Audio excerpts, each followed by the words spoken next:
যখন কেউ আওয়ামী লীগ করে তখন তো আপনার বুক ফাটে না, যখন কেউ বিএনপি করে বুক ফাটে না, যখন কেউ জামাত ইসলাম করে তখন তো আপনার বুক ফাটে না, শুধুমাত্র যুব সংঘ করলে আপনার বুক ফাটে কেন?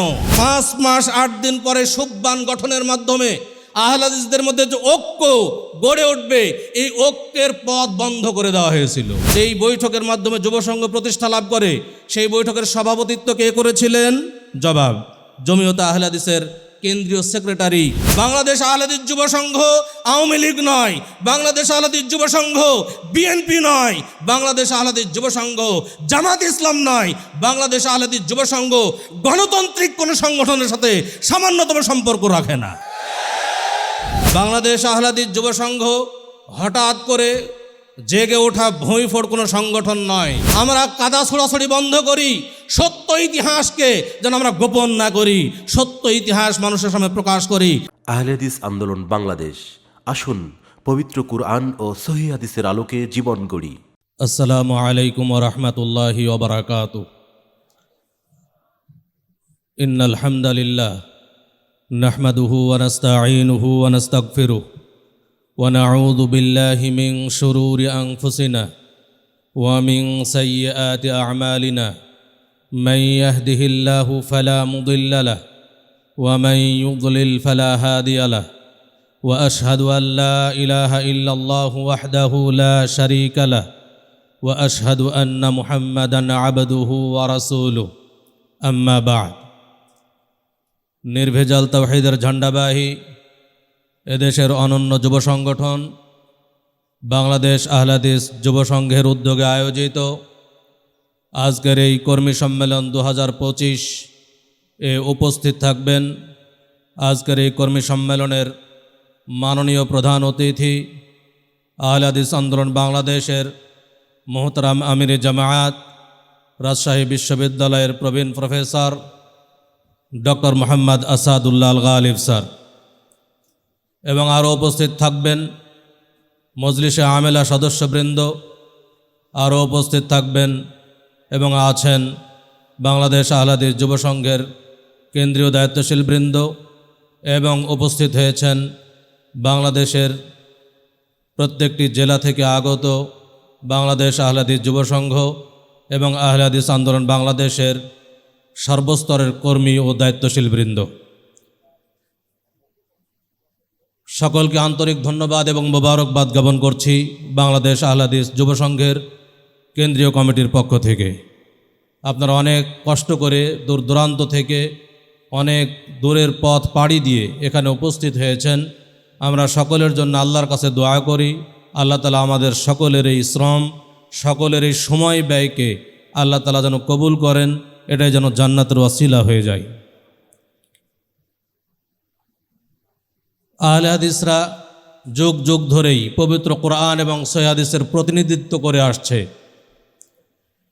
ওহির বিধানের মর্যাদা রক্ষায় আহলে হাদিসরাই সর্বদাই অগ্রণী ভূমিকা পালন করেছেন। বদর, ওহুদ, খন্দকের ধারাবাহিকতায় ইসলাম এবং দেশের মর্যাদা রক্ষায় আহলে হাদিসরা তাদের জীবন উৎসর্গ করেছে। উপমহাদেশের ব্রিটিশ বিরোধী আন্দোলন তার জ্বলন্ত সাক্ষী। ব্রিটিশ বিরোধী আন্দোলনের রূপকার সৈয়দ আহমদ ব্রেলভি, শাহ ইসমাইল শহীদ, এনায়েত আলী, বেলায়েত আলী, বাঁশের কেল্লার ইতিহাসের জনক সৈয়দ নেসার আলী তিতুমির কখনো খানকা মাজারে সৃষ্ট ইসলামকে সমর্থন করেননি, কোনো জাহেলি মতবাদের সাথে কখনো আপোষ করেননি।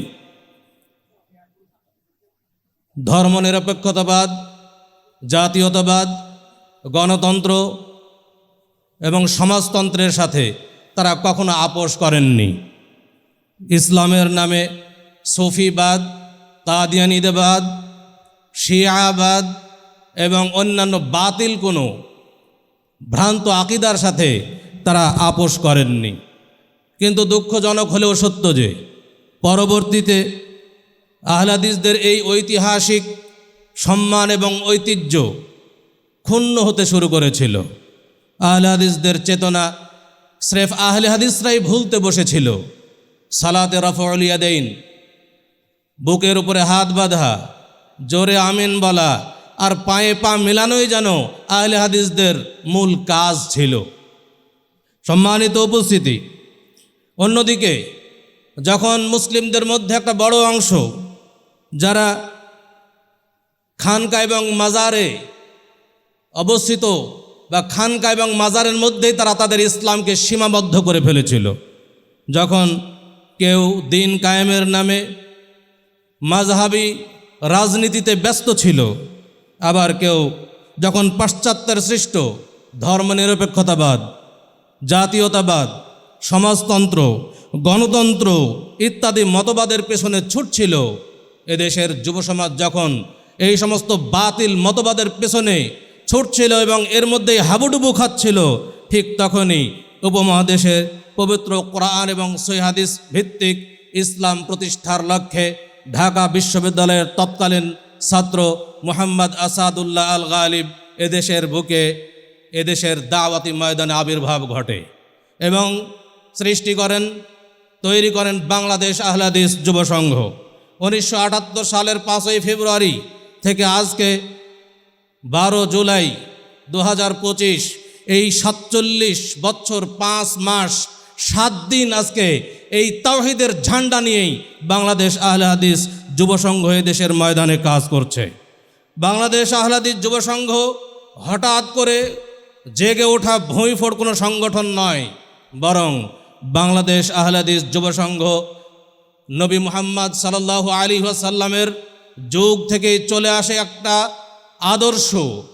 অনেকেই বলতে পারেন, এখনই তো বললেন যে বাংলাদেশ আহলে হাদিস যুব সংঘ প্রতিষ্ঠা লাভ করেছে 1978 সালের 5ই ফেব্রুয়ারি, তাহলে নবী মুহাম্মদ সাল্লাল্লাহু আলাইহি সাল্লামের জামানা থেকে কিভাবে সেটা চলে আসলো? আমি বলবো, বাংলাদেশ আহলে হাদিস যুব সংঘ যে আদর্শকে লালন করে, যে আদর্শকে প্রতিষ্ঠা করে, যে আদর্শের উপরে ভিত্তি করে চলছে, এই আদর্শ একমাত্র নবী মুহাম্মদ সাল্লাল্লাহু আলাইহি ওয়াসাল্লামের আদর্শ। অতএব আহলে হাদিসরা কোনো নতুন আদর্শের জন্ম দেয়নি। আহলে হাদিসরা যে আদর্শকে বাস্তবায়ন করার চেষ্টা করছে সেটা নবী মুহাম্মদ সাল্লাল্লাহু আলাইহি ওয়াসাল্লামের আদর্শ। আহলে হাদিসরা কোনো নতুন বর্তমান জামানার কোনো ব্যক্তিকে ইমাম হিসেবে গ্রহণ করেনি। আহলে হাদিস আন্দোলন বাংলাদেশ আহলে হাদিস যুব সংঘ ইমাম হিসাবে একমাত্র নবী মুহাম্মদ সাল্লাল্লাহু আলাইহি ওয়াসাল্লামকে গ্রহণ করেছে। অতএব আহলে হাদিস যুব সংঘ নতুন কোনো সংগঠন নয়। কেউ যখন এদেশের মাটিতে নিজেকে ইমাম আবু হানিফার অনুসারী বলে দাবি করে, কেউ দাবি করছে নিজেদেরকে দাবি করছে ইমাম শাফঈ রাহমাহুল্লাহর অনুসারী হিসেবে, কেউ দাবি করছে যে আমি ইমাম মালিক রাহমাহুল্লাহর অনুসারী, কেউ দাবি করছে আমি ইমাম আহমদ বিন হাম্বল রাহমাহুল্লাহর অনুসারী, তখন আহলে হাদিস বাংলাদেশ আহলে হাদিস যুব সংঘ দাবি করছে যে আমরা একমাত্র নবী মুহাম্মদ সাল্লাল্লাহু আলাইহি ওয়াসাল্লামের অনুসারী। অতএব তাদের সাথে আমাদের পার্থক্য এখানেই। সম্মানিত উপস্থিতি, অনেকেই বলে যে বাংলা যুব আহলে হাদিসদের কোনো অস্তিত্ব 200 বছর আগে ছিল না। আমি বলবো, যারা এই কথা বলে তাদেরই কোনো অস্তিত্ব ছিল না, বরং আহলে হাদিসদের অস্তিত্ব ছিল। কারণ আহলে হাদিসরা যেই আদর্শকে লালন করে, নবী মুহাম্মদ সাল্লাল্লাহু আলাইহি ওয়াসাল্লামকে আদর্শ হিসেবে গ্রহণ করে। যারা আজকে বলছে বা আহলে হাদিসদের আদর্শ 200 বছর আগে ছিল না বা আহলে হাদিসদের অস্তিত্ব 200 বছর আগে ছিল না, তারা যখন নিজেদেরকে হানাফি পরিচয় দেয়, আমি বলবো ইমাম আবু হানিফার অস্তিত্ব 200 বছর আগে ছিল না। ইমাম আবু হানিফার অস্তিত্ব রাসূল সাল্লাল্লাহু আলাইহি ওয়াসাল্লামের জামানায় ছিল না। ইমাম শাফিঈ রাহমাহুল্লাহর অস্তিত্ব রাসূল সাল্লাল্লাহু আলাইহি ওয়াসাল্লামের জামানায় ছিল না। কিন্তু আহলে হাদিস আদর্শের অস্তিত্ব রাসূলুল্লাহ সাল্লাল্লাহু আলাইহি ওয়াসাল্লামের জামানায় ছিল। সম্মানিত উপস্থিতি, আমরা অনেক বর্তমান জামানার কিন্তু আহলে হাদিস জ্ঞানী ব্যক্তিদের মুখে শুনতে পাই বাংলাদেশ আহলে হাদিস যুব সংঘ একটি দল ভাঙ্গা সংগঠন। মোহতারাম আমির জামাত প্রফেসর ডক্টর আসাদুল্লাহ আল গালিব স্যার নাকি একটি দল ভেঙে এসে দল থেকে কিছু লোককে বের করে নিয়ে এসে আলাদা সংগঠন তৈরি করেছেন এবং আহলে হাদিসদের অনৈক্য সৃষ্টি করেছেন, আহলে হাদিসদের মধ্যে বিভেদ সৃষ্টি করেছেন। এই কথা আমরা শুনতে পাই নাকি পাই না? জবাবে আমি আপনাদের কিছু প্রশ্ন করব। এবং আমি নিজেই তার উত্তরও দেব। এর মাধ্যমে স্পষ্ট হবে যে দল ভাঙ্গা সংগঠন কারা, কোনটি দল ভাঙ্গা সংগঠন, আর কারাই না মানে বিচ্ছিন্ন দলের মধ্যে বিচ্ছিন্নতা সৃষ্টি করেছে। যেমন 1 নম্বর প্রশ্ন, বাংলাদেশ আহলে হাদিস যুব সংঘ প্রতিষ্ঠা লাভ করেছে কত সালে এবং বাংলাদেশ আহলে হাদিস যুব সংঘের সাথে সম্পর্কহীনতার ঘোষণা দেওয়া হয়েছে কত সালে? কেউ বলতে পারবেন? বাংলাদেশ আহলে হাদিস যুব সংঘ প্রতিষ্ঠা লাভ করেছে 1978 সালের 5ই ফেব্রুয়ারি, আর বাংলাদেশ আহলে হাদিস যুব সংঘের সাথে সম্পর্কহীনতার ঘোষণা দেওয়া হয়েছে 1989 সালের 21শে জুলাই। তাহলে কত বছর পরে সম্পর্কহীনতার ঘোষণা? 12 বছর পরে। 12 বছর পরে বাংলাদেশ আহলে হাদিস যুব সংঘের সাথে সম্পর্কহীনতার ঘোষণা দেওয়া হয়েছে।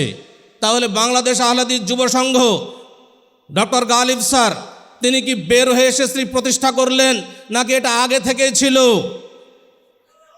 যখন জমিয়তে আহলে হাদিস আন্দোলন বাংলাদেশ একসাথে কাজ করত, তখনই যুব সংঘ প্রতিষ্ঠা লাভ করেছে। যুব সংঘ প্রতিষ্ঠা লাভের 12 বছর পরে এসে যুব সংঘের সাথে সম্পর্কহীনতার ঘোষণা দেওয়া হয়েছে।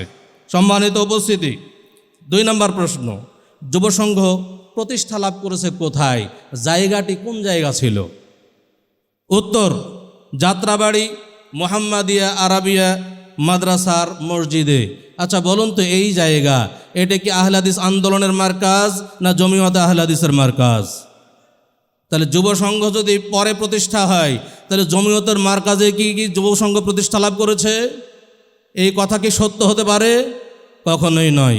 বরং জমিয়তে আহলে হাদিসের তত্ত্বাবধানেই যুব সংঘ প্রতিষ্ঠা লাভ করেছিল এবং তার 12 বছর পরে যুব সংঘের সাথে সম্পর্কহীনতার ঘোষণা দেওয়া হয়েছে। 3 নম্বর প্রশ্ন, যে বৈঠকে যুব সংঘ প্রতিষ্ঠা লাভ করে সেই বৈঠকের সভাপতিত্ব কে করেছিলেন? যুব সংঘ প্রতিষ্ঠা লাভের যে বৈঠক, যাত্রাবাড়ি মাদ্রাসার মসজিদে যে বৈঠকে 1978 সালের 5ই ফেব্রুয়ারি যেই বৈঠকের মাধ্যমে যুব সংঘ প্রতিষ্ঠা লাভ করে, সেই বৈঠকের সভাপতিত্ব কে করেছিলেন?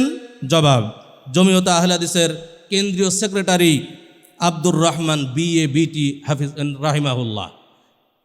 তাহলে জমিয়তে আহলে হাদিসের কেন্দ্রীয় সেক্রেটারি আব্দুর রহমান BA-BT তিনি ছিলেন এই বৈঠকের সভাপতি।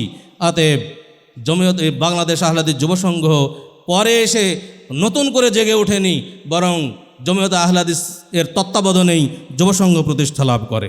প্রশ্ন নম্বর 4, 1980 সালের 5 ও 6 এপ্রিলে ঢাকা ইসলামিক ফাউন্ডেশন মিলনায়তনে ও ঢাকা জেলা ক্রীড়া সমিতি মিলনায়তনে যুব সংঘের যে প্রথম সেমিনার ও সম্মেলন অনুষ্ঠিত হয়েছিল, তার সভাপতিত্ব কে করেছিলেন? প্রথম সম্মেলন, প্রথম সেমিনার যেটা অনুষ্ঠিত হয়েছিল সেটা 1980 সালে, তার সভাপতিত্ব কে করেছিলেন?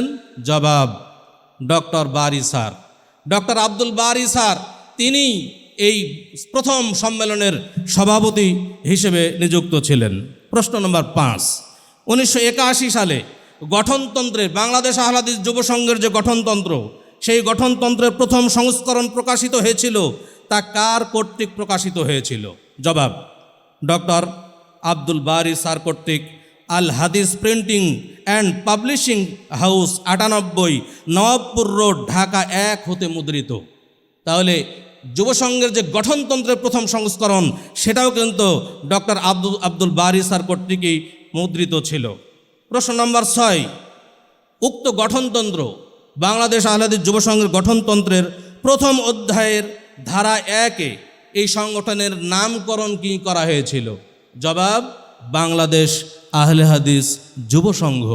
বাংলাদেশ আহলে হাদিস যুব সংঘ জমিয়তে আহলে হাদিসের তত্ত্বাবধানেই এই গঠনতন্ত্রের যে প্রথম অধ্যায় যখন গঠন করা হয়েছিল, এই অধ্যায়ের প্রথম ধারাতেই বলা হয়েছে এর সংগঠনের নাম হলো বাংলাদেশ আহলে হাদিস যুব সংঘ।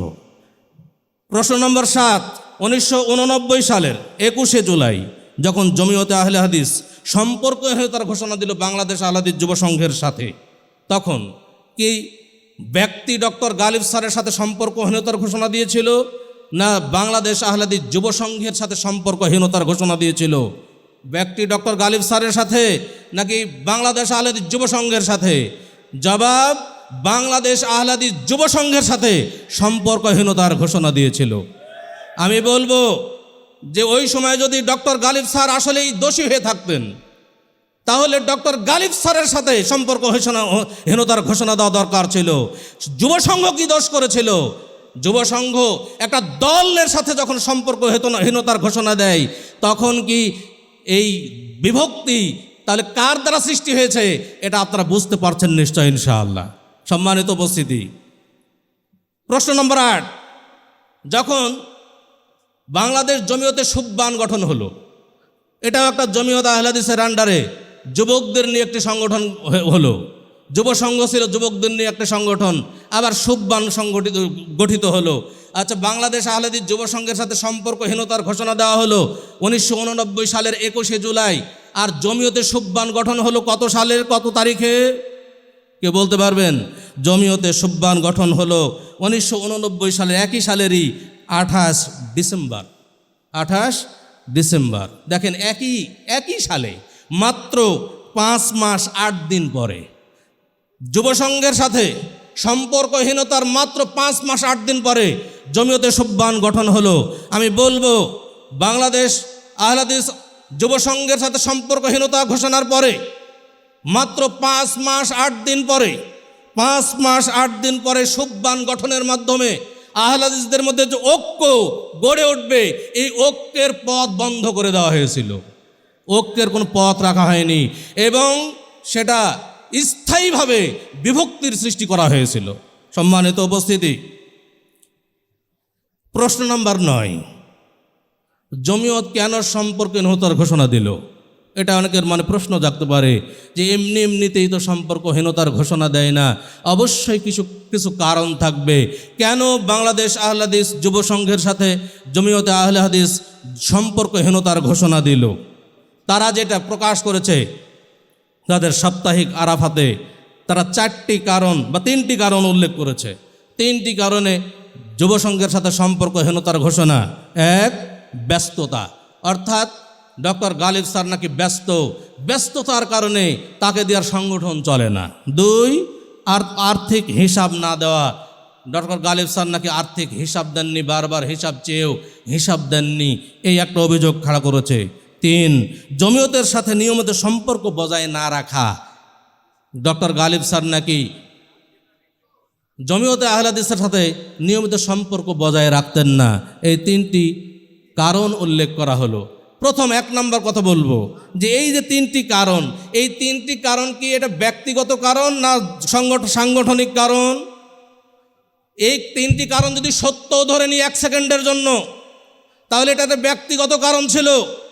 ব্যক্তি কারণের জন্য ব্যক্তি শাস্তি পেতে পারে, কোনো ব্যক্তির সাথে সম্পর্কহীনতার ঘোষণা দেওয়া যেতে পারে, কিন্তু যুব সংঘের সাথে কেন সম্পর্কহীনতার ঘোষণা দেওয়া হলো? এই কথা প্রমাণ করে যে এই সমস্ত কারণ যেগুলো উল্লেখ করা হয়েছে এগুলো মিথ্যা। এগুলো মাত্র একটা তাদের মুখ রক্ষার জন্যই তাই এই সমস্ত কারণ উল্লেখ করেছে। প্রকৃত কারণ কি ছিল সেটা আমাদের জানার বিষয়। প্রকৃত কারণ ছিল কি? প্রকৃত কারণ ছিল মাওলানা আব্দুল্লাহিল কাফি আল কুরাইশি রাহমাহুল্লাহের সাংগঠনিক দাবি প্রতিষ্ঠার ব্যাপারে আপোষহীন থাকা। মুহতারাম আমির জামাত professor doctor Galib sir Abdullahil Kafi Al Quraishi রাহমাহুল্লাহর যে দাবি ছিল, এই দাবির ওপরে তিনি অটল ছিলেন। সেই দাবিটি কি ছিল? দাবি ছিল কোনো ব্যক্তি আহলে হাদিস সংগঠনের সাথে সম্পৃক্ত হলে তাকে অন্যান্য আদর্শিক দল ত্যাগ করতে হবে। ধর্মনিরপেক্ষতাবাদ, জাতীয়তাবাদ, গণতন্ত্র, সমাজতন্ত্র প্রভৃতি জাহেলি মতবাদের সাথে কোনোরূপ সংশ্লিষ্টতা থাকবে না। অনুরূপভাবে ইসলামের নামে মওদুদিবাদ, ইলিয়াসি মতবাদ, মাযহাবী তন্ত্র ইত্যাদি কোনো দলের সাথে জড়িত থাকা যাবে না। এই দাবি মাওলানা আব্দুল্লাহ আল কাফি আল কুরাইশি রাহমাহুল্লাহর দাবি। এই দাবি প্রতিষ্ঠার ব্যাপারে মুহতারাম আমিরে জামাত প্রফেসর ডক্টর গালিব স্যার একবার আপোষহীন ছিলেন। এই জন্যই কিন্তু মূল সম্পর্কহীনতার মূল কারণ হচ্ছে এইটা। আলহামদুলিল্লাহ সেটার বাস্তব রূপ কিন্তু আমরা দেখতে পাই। আজকে আমরা বাংলাদেশ আহলে হাদিস যুব সংঘ এভাবে আপোষহীন। বাংলাদেশ আহলে হাদিস যুব সংঘের কোনো কর্মী কোনো রাজনৈতিক দলের সাথে জড়িত হবে না। বাংলাদেশ আহলে হাদিস যুব সংঘ আওয়ামী লীগ নয়, বাংলাদেশ আহলে হাদিস যুব সংঘ বিএনপি নয়, বাংলাদেশ আহলে হাদিস যুব সংঘ জামাত ইসলাম নয়, বাংলাদেশ আহলে হাদিস যুব সংঘ গণতান্ত্রিক কোনো সংগঠনের সাথে সামান্যতম সম্পর্ক রাখে না। বাংলাদেশ আহলে হাদিস যুব সংঘের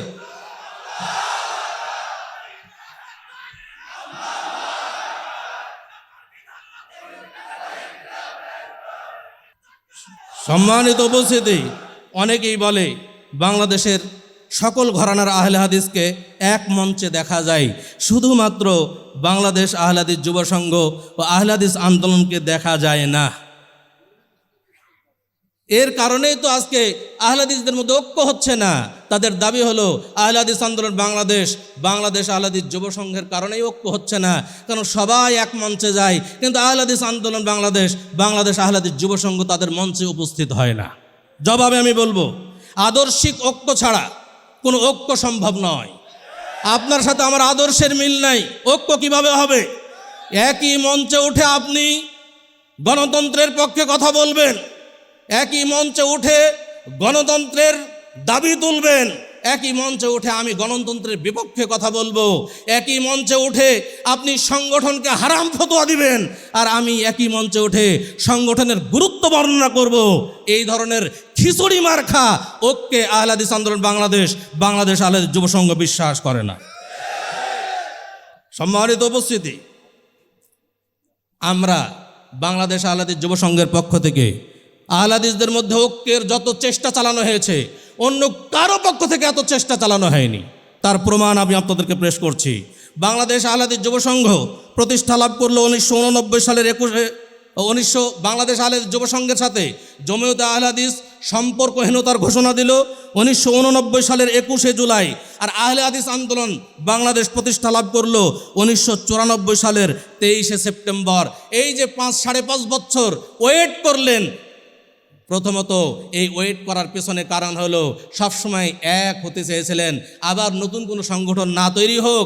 এই যুব সংঘ যেহেতু আগে থেকেই সৃষ্টি, অতএব এই যুব সংঘের সাথে ও জমিয়তে আহলে হাদিস একাত্মতা ঘোষণা করুক, এই জন্য বহু চেষ্টা করা হয়েছে। এই 5 বছর 5.5 বছর অপেক্ষা করা হয়েছে, তারপরেও যখন সফলতা অর্জন হয়নি, তখনই আহলে হাদিস আন্দোলন বাংলাদেশ মুরব্বী সংগঠন হিসেবে প্রতিষ্ঠা লাভ করে। 2 নম্বরে বলবো, গত 5/2/2014 5 ফেব্রুয়ারি 2014 আহলে হাদিস আন্দোলন বাংলাদেশের মোহতারাম আমিরি জামাত প্রফেসর ডক্টর আসাদুল্লাহ আল গালিব স্যারের পক্ষ থেকে জমিয়তে আহলে হাদিসের কেন্দ্রীয় সভাপতি, তখন ডক্টর ইলিয়াস স্যার ছিলেন, তার বরাবর চিঠি মারফত বাই হ্যান্ড হাতে হাতে পাঠানো হয়েছিল। 3জনকে প্রতিনিধি হিসেবে পাঠানো হয়েছিল ঐক্যের ডাক দিয়ে, যে আসুন আমরা ঐক্য করি। 3 জন হলেন, এক আমাদের আমানুল্লাহ বিন ইসমাইল আল মাদানী হাফিজাহুল্লাহ, 2 জাহাঙ্গীর আলম ইসলাহি হাফিজাহুল্লাহ, এবং 3 কাজী হারুন হাফিজাহুল্লাহ। এই 3 জনকে প্রতিনিধি পাঠিয়ে তার কাছে একবার বাই হ্যান্ড চিঠি পাঠানো হলো যে আসুন আমরা এক হই। এবং সেখানে চিঠিতে 28 ফেব্রুয়ারি এবং 1 মার্চ 2014 আমাদের রোজ বৃহস্পতি এবং শুক্রবার তাবলিগ ইজতেমা অনুষ্ঠিত হয়েছিল রাজশাহী অনাদাপাড়াতে। প্রফেসর ডক্টর ইলিয়াস রাহিমাহুল্লাহকে তাকে দাওয়াত করা হলো যে আসুন আপনি আমাদের একজন ভাই হিসেবে, মেহমান হিসেবে আমাদের তাবলিগ ইজতেমা উপস্থিত হন এবং আমাদের মধ্যে একটা ঐক্য সৃষ্টি হোক। কিন্তু দুঃখজনক হলেও সত্য যে তারা আজ পর্যন্ত সে চিঠির উত্তর এখন পর্যন্ত দেয় নাই। দ্বিতীয়ত, আমরা সাম্প্রতিক বাংলাদেশ আহলে হাদিস যুব সংঘ, আমরা যুবকরা একটু চেষ্টা করলাম ঐক্যের জন্য, যেটা আপনারা অনেকেই খবর রেখেছেন। 12 এপ্রিল, গত 12 এপ্রিল 2025 মার্চ ফর গাজা অনুষ্ঠিত হয়েছিল ঢাকা সোহরাওয়ার্দী উদ্যানে, আপনার পার্শ্ববর্তী উদ্যানে। সেই দিনে আমাদের একটা বৈঠক হয়েছিল জমিয়তে সুবহান আহলে হাদিস এবং অন্যান্য সকল সংগঠনের দায়িত্বশীলদেরকে নিয়ে। সেখানে আমি নিজে উপস্থিত ছিলেন, আমার সাংগঠনিক সম্পাদক আহমদুল্লাহ উপস্থিত ছিলেন, এবং জমিয়তে সুবহানের সভাপতি সেক্রেটারি তারা উপস্থিত ছিলেন, এবং আরও আহলে হাদিস ছাত্র সমাজ থেকে শুরু করে যা সংগঠন রয়েছে সেগুলো উপস্থিত ছিলেন। সবার উপস্থিতিতে আমরা চেয়েছিলাম যে আমরা সকল ঘরানার আহলে হাদিস এই ফিলিস্তিনের পক্ষে, ইসরায়েল বিরোধী এই ইসরায়েলি আগ্রাসনের বিরুদ্ধে আমরা এক মঞ্চে উপস্থিত হব এবং একই সুরে কথা বলবো। এটা আমরাই তার আগে একটা অনলাইন মিটিং করেছিলাম, এই সিদ্ধান্ত গ্রহণ করেছিলাম। আমরা মোহতারাম আমিরে জামাতকে এই প্রস্তাব করেছিলাম। মোহতারাম আমিরে জামাত অবশ্যই আপনাদের জেলা মিটিংয়ে এই প্রস্তাব পেশ করেছিলেন যে আমরা সামনে 11 তারিখে আমরা ঢাকা উপস্থিত হব, এই ঘোষণা দিয়েছিলেন। কিন্তু দুঃখজনক হলো সত্য যে এই তারিখে যখন আমরা উপস্থিত হলাম তখন একমাত্র জমিয়তে আহলে হাদিসের মুরব্বীদের কারণে এই ঐক্য সম্ভব হয়নি। তারা বসতে রাজি হয় নাই, এক মঞ্চে উপস্থিত হতে রাজি হয় নাই। সম্মানিত উপস্থিতি, অতএব আমরা বুঝতে পারি কাদের মাধ্যমে এগুলো হচ্ছে, অথচ আমাদের নামে এগুলো ভুল প্রচারণা চলছে। এখন আবারও শুনছি স্যারের নামে এমন কিছু বলা হচ্ছে যে আমাদের স্যার এবং এখান থেকে মাদ্রাসা আরাবিয়া থেকে পড়ালেখা করে অন্য কোনো সংগঠন যখন কেউ করে তখন কারো আবার বুক ফেটে যায়, অন্তর কলিজা ফেটে যায়, এই ধরনের বক্তব্য আমরা বর্তমান সোশ্যাল মিডিয়াতে দেখতে পাচ্ছি। আমি বলবো আপনার তো কই, যখন মোহাম্মদী আরাবিয়া মাদ্রাসায় লেখাপড়া করে যখন কেউ আওয়ামী লীগ করে তখন তো আপনার বুক ফাটে না? যখন কেউ বিএনপি করে বুক ফাটে না? যখন কেউ জামাত ইসলাম করে তখন তো আপনার বুক ফাটে না? শুধুমাত্র যুব সংঘ করলে আপনার বুক ফাটে কেন? সম্মানিত উপস্থিতি, এটা বুঝতে হবে, এটা হিংসা, হিংসা ছাড়া কিছুই নয়। এত প্রচণ্ড হিংসুক, এই হিংসার কারণে কিন্তু আজকে আহলে হাদিস সমাজ ঐক্যবদ্ধ হতে পারছে না। যারা এই ধরনের বক্তব্য পেশ করছেন, আমি তাদের জন্য আল্লাহর কাছে দোয়া করবো, আল্লাহ তুমি তাদেরকে হেদায়েত করো, তাদেরকে সত্য বলার তৌফিক দান করো। এবং আমি বলবো তাদেরকে স্মরণ করে দিব রাসূলুল্লাহ সাল্লাল্লাহু আলাইহি ওয়াসাল্লামের একটা হাদিস। রাসূল সাল্লাল্লাহু আলাইহি ওয়াসাল্লাম বলছেন, লা ইয়াজতামিআনে ফি কলবি আবদিন আল ঈমান ওয়াল হাসাদু। কোন বান্দার অন্তরে দুইটি জিনিস কখনো একত্রিত হয় না, এক ঈমান, দুই হিংসা। হিংসার ঈমান কখনো একত্রিত হয় না, অর্থাৎ যে হিংসুক সে ঈমানদার নয়, যে ঈমানদার সে হিংসুক নয়। অতএব হিংসা ত্যাগ করি, আমরা আপোষে পরস্পরের কাছাকাছি আসি, আমরা কাদা ছোড়াছড়ি বন্ধ করি, সত্য ইতিহাসকে যেন আমরা গোপন না করি, সত্য ইতিহাস মানুষের সামনে প্রকাশ করি। আল্লাহ তাআলা আমাদের সকলকে হেদায়েত করুন এবং বাংলাদেশ আহলে হাদিস যুব সংঘের এই কর্মী সম্মেলনকে আল্লাহ তাআলা কবুল করুন। আমি আমার এই বক্তব্যের পরিশেষে আপনাদের জন্য আন্তরিক ধন্যবাদ এবং মোবারকবাদ জ্ঞাপন করছি, আল্লাহর কাছে দোয়া করছি আল্লাহ তাআলা আমাদেরকে এই বাংলাদেশ আহলে হাদিস যুব সংঘের উপর ইস্তেকামত রাখুন। আমরা যেন এর উপরে থেকে এই সহি তাওহীদের ঝান্ডা হাতে নিয়ে যেন আমরা মৃত্যুবরণ করতে পারি। আল্লাহ তাআলা আমাদের সেই তৌফিক দান করুন, আমিন। এই বলেই আজকের এই কর্মী সম্মেলনের উদ্বোধনী ঘোষণা করছি। আকুলু কাওলি হাযা ওয়া আস্তাগফিরুল্লাহ লি ওয়া লাকুম ওয়া লিসাইরিল মুসলিমিন ফাস্তাগফিরুহু ইন্নাহু হুয়াল গফুরুর রহিম। আসসালামু আলাইকুম ওয়া রাহমাতুল্লাহি ওয়া বারাকাতুহু।